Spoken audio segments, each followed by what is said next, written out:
mis du temps à le préparer. Chevalier face à Yakers. Va-t-il permettre au Hurlu de prendre les commandes de cette rencontre? Chevalier, c'est parfaitement exécuté. Le contre-pied parfait de Teddy Chevalier qui trompe Nordin Yakers. Le portier de Waasland, Beveren, plonge du mauvais côté. Ils les ont largement eu en première mi-temps. Et ce n'est finalement de justice qu'il... Et il va céder sa place à Jacobsen, le Danois, qui aurait aussi pu revendiquer une place de titulaire au départ de cette rencontre. Joli centre vers la tête de Clément Amand et le deuxième but pour Moucron. Ah, cette fois, ça change la donne évidemment dans la rencontre. Le break, peu après l'heure de jeu, pour Clément Amand qui avait loupé 2 grosses occasions en première mi-temps, qui va rapporter les 3 points in fine au Hurlu.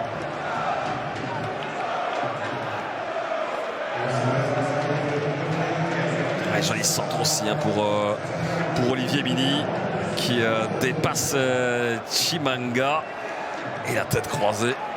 L'expérience aussi de Tamon pour mettre le deuxième. Mabea, le contre favorable, il est parti lancer l'Ivoirien. Mabea, il a un peu de champ devant lui. Kouya Mabea pour décaler peut-être Lyle Foster. Le premier but pour le Sud-Africain cette saison. Et bien voilà Westerlo qui matérialise sa domination.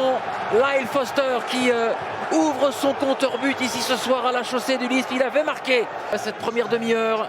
L'accélération de Mabea. Il lève la tête, le service, le petit coup d'œil furtif de Lyle Foster pour glisser le ballon dans le petit filet opposé, hors de portée de Jarno de Smet. Westerlo mène 1-0 ici, chez son voisin lierrois. Ce ballon est très mal calibré. Et c'est une offrande là pour Westerlo qui peut repartir à toute vitesse avec Lyle Foster, le petit pont du Sud-Africain dans la course de Dachi, le Macédonien qui frappe. Et ça rentre tout de même. Le ballon savonnette d'Hernan Dachi. Et Westerlo qui fait le break alors que les Campinois étaient en grande difficulté depuis quelques minutes. Tout est parti d'un coup franc botté par les Lierrois, un coup franc très mal tiré d'ailleurs. Et ensuite Lyle Foster qui se mue cette fois-ci en passeur. Il décale Hernan Dachi. Cette frappe qui est certes touchée par De Smet. Et le ballon termine tout de même sa course au fond des filets. Les attaquants campinois s'illustrent ce soir. Westerlo mène 2-0 ici à la chaussée du Lisp. Vaneno, attention au troisième coup de massue. Vaneno, il n'est pas attaqué, il va pouvoir servir. Lyle Foster, peut-être un doublé là pour le Sud-Africain. En toute simplicité, en toute décontraction, Lyle Foster. Le doublé. Et il n'y a quasiment plus de suspense ici à l'heure de jeu à la chaussée du Lisp.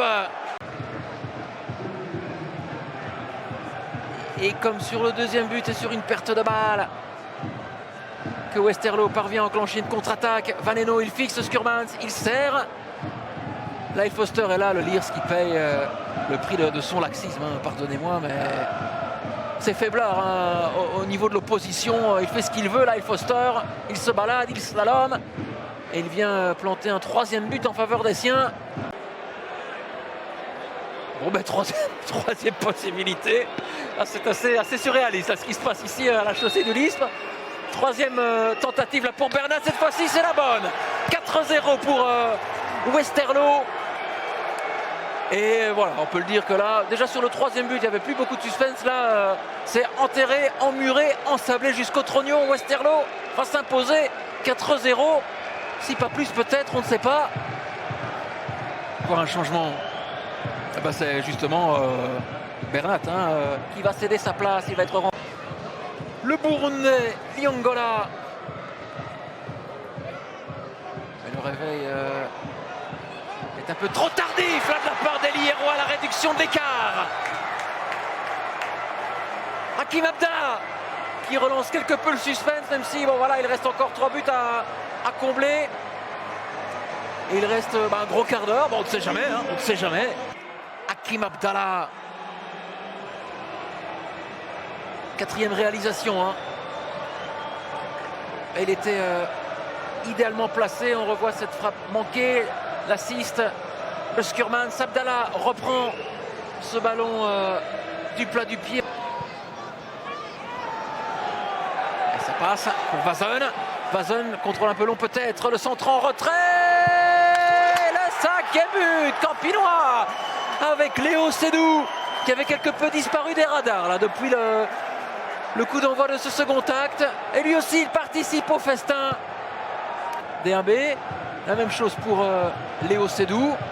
On le voit, le contrôle de Vazen. On pense qu'il pousse le ballon un peu trop loin. Puis là, il a le chemin du but ouvert au point de pénalty. Il ne laisse aucune chance à cette défense lierroise. Léo Sédou. Il avait bien suivi, vous le voyez au centre de votre écran. Ballon chez Alak.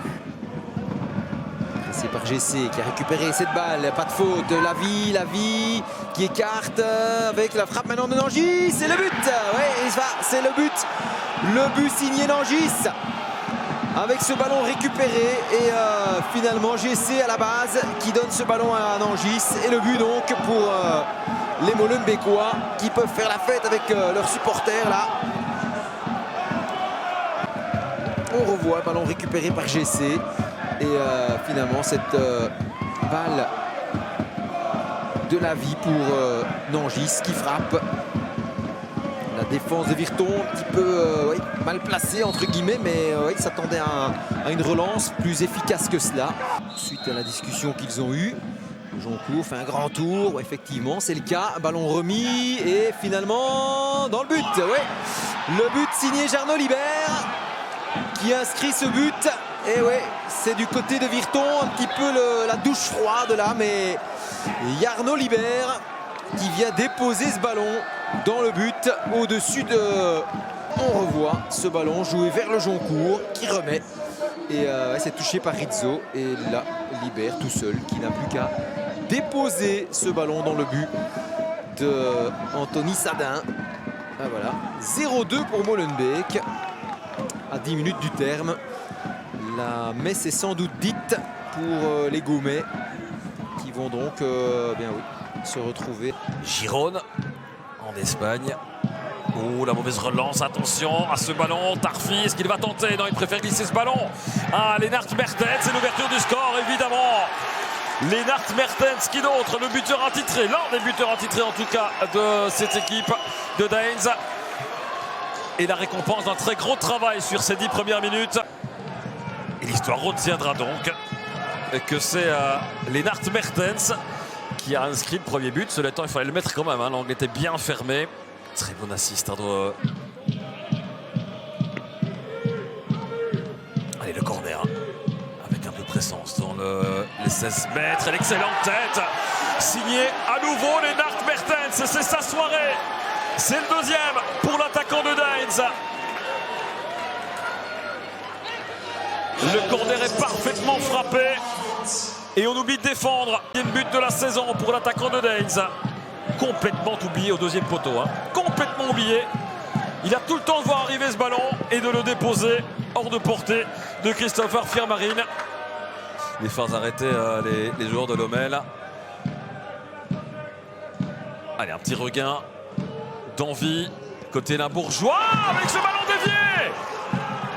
Réduction du score quelques secondes après le deuxième but de Lennart Mertens sur un petit solo de Colbein Thordarson. Ballon qui a été dévié par un joueur de Daines qui trompe son propre gardien. Allez, on va voir ça. Thordarson. Personne pour l'arrêter.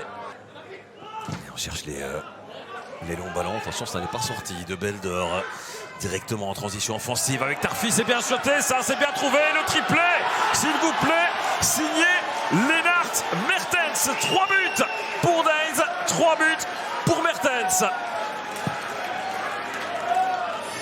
7e but de la saison et Daines qui fait à nouveau le break de Lennart Mertens.